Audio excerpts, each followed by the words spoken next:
પ્રથમ સ્તનપાન આ પૃથ્વી પર અવતરિત થતા બાળકનું પહેલું ભોજન. આ સ્તનપાનનું ખૂબ મહત્ત્વ હોય છે. પહેલું સ્તનપાન માતાએ પૂર્વ દિશા તરફ મોં રાખી અને પછી કરાવવું જોઈએ. જો એ સમયે બાળકના પિતા હાજર છે તો ચોક્કસ જ પિતાએ બાળકના પ્રથમ સ્તનપાન વખતે આ પ્રમાણે પ્રાર્થના કરવી જોઈએ. હે ઉત્તમ ભાગ્યશાળી સ્ત્રી, આ બાળકના વિકાસ માટે તમારા સ્તન દૂધથી ભરેલા રહે.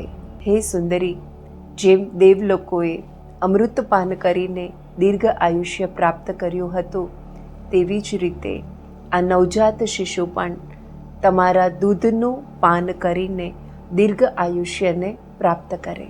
તમારું દૂધ આ નવજાત શિશુ માટે કલ્યાણકારી, અમૃતતુલ્ય અને સંસ્કાર સિંચન કરનાર બની રહે.